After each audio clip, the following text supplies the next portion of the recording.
Teacher Talking Sports, what it does, what it do, how we live, and let's continue our series of NBA Mount Rushmores. In these, I attempt to name the 4 best players in each franchise history, doing one team daily. This is the 27th of 30 teams. Today's team is the San Antonio Spurs. The San Antonio Spurs have been a franchise since the 1976-77 season. Previous to that, they were the Spurs in the ABA, but if you've watched any of these Mount Rushmores, you know I do not look at anything ABA related, so we're going to go from 1976-77 on when the Spurs joined the NBA. In their franchise's history, they have won 5 championships in 1999, 2003, 2005, 2007, and 2014. So again, I only look at how the player performed for the team I'm doing. So in this case, the Spurs. Again, nothing ABA related. And I do not rank the players. They are named in alphabetical order by last name. Let's get to it. At the end, I will name some honorable mentions. You could really say this team had 5 players who were deserving. I had to leave one off. Well, more than 5, but 5 clear-cut top guys. Had to leave one off. We'll get to him at the end. Let's start with the big fundamental, Tim Duncan, the first overall pick in the 1997 NBA draft, inducted to the Hall of Fame in 2020. Duncan played 19 seasons, all with the Spurs in his 1,392 career regular season games. Averages at 19 points, 10.8 rebounds, 3 assists, 2.2 blocks, shooting 50.6% from the field. A member of all 5 of their championships. In 3 of those, Duncan was named the Finals MVP. In each of his first 13 seasons with the team, he averaged double digits in rebounds. In his first 8 seasons, he averaged over 20 points per game. He averaged over 2 blocks a game in each of his first 10 seasons with the team.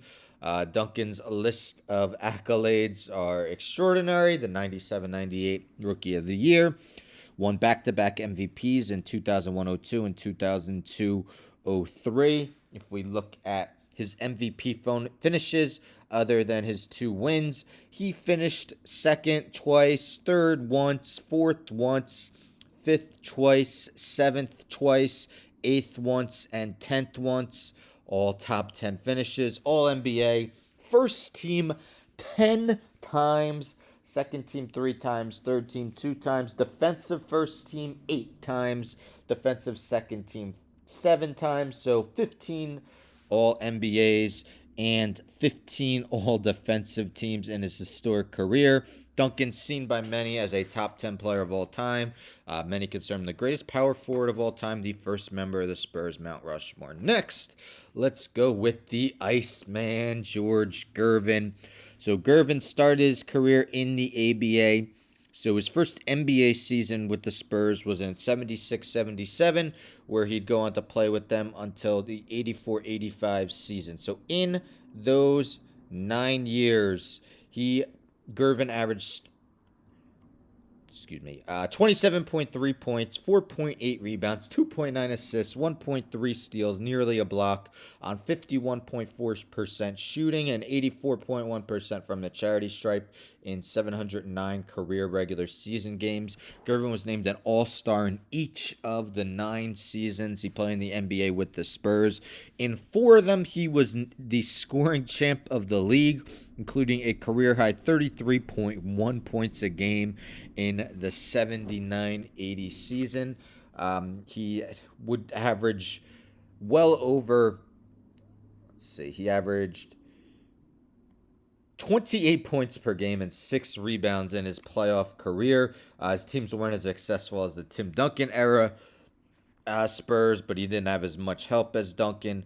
But again, one of the league's best scorers. He was named the 1980 All-Star Game MVP. While he never won MVP, he was the runner-up twice. Finished 3rd once, 5th once, 6th once, and 9th once He was all NBA first team 5 straight seasons from 77-78 to 81-82. Also was named all NBA second team once in his career. George Gervin, the second member of the Spurs Mount Rushmore. Next, let's go with the Frenchman Tony Parker, the 28th overall pick in the 2001 NBA draft.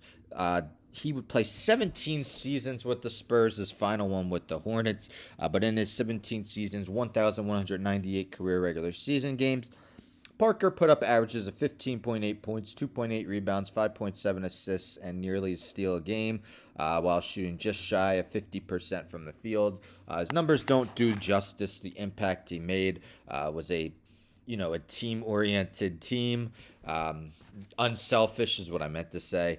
He was a part of their most 4 recent championship teams, averaging 17.9 points per game in his playoff career. The 2006-07 Finals MVP, was named to 7 All-Star teams. He had 2 seasons in which he averaged over 20 points in his career. Did I say 7? 6 All-Star teams. I forgot what I said. But he was named All-NBA second team 3 times, All-NBA third team once. He had 4 finishes at top 10 MVP voting, 5th, 6th, 8th, and 9th. Tony Parker, the third member of the Spurs Mount Rushmore. And let's end with the Admiral, David Robinson, the first overall pick in the 1987 NBA draft.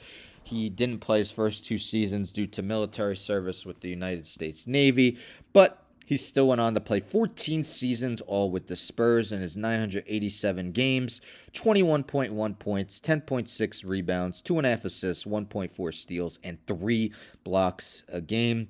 Robinson was a 10-time All-Star who was a scoring champ in 93-94, led the league in blocks in 91-92, and led the league in rebounding in 1990-91, was named the Rookie of the Year in 89-90, was named Defensive Player of the Year in 91-92, and the Most Valuable Player in the 94-95 season. Robinson was a member of both the 1999 and 2003 championship teams while with the Spurs. Not only did he win MVP, he finished runner-up twice, third twice, sixth twice, and 7th once, and 10th once, so a bunch of top 10 finishes. If we look at his All-NBAs, he was first team 4 times, second team 2 times, third team 4 times, when there was a bunch of superb centers like the Dream, Shaq, and Patrick Ewing. Defensive first team 4 times, and defensive second team 4 times as well. The Admiral, one of the best centers in league history, the 4th member of the Spurs Mount Rushmore. So again, alphabetical order by last name: Tim Duncan, George Gervin, Tony Parker, and the Admiral David Robinson. As I mentioned, really 5 guys I considered. The other was Manu Ginobili, of course, part of those Tim Duncan, Tony Parker teams as well. He's probably my top honorable mention, but others include Kawhi Leonard, James Silas, LaMarcus Aldridge, Artis Gilmore, Larry Keenan, Mike Mitchell, and Sean Elliott. So there you have it, 27 teams down. I just got 3 left. Teacher me says, boop, boop, we are 90% done with these NBA Mount Rushmores. Again, going in alphabetical order. So tomorrow will be the Toronto Raptors. And let me say, yes, I know Toronto is in Canada.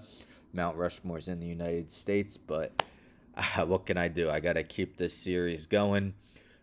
So don't get offended, Canadians, please. Anyhow, don't forget to subscribe. Tell a friend to tell a friend to tell a friend to subscribe. Like the video, share the video, hit the bell for notification. I'm out.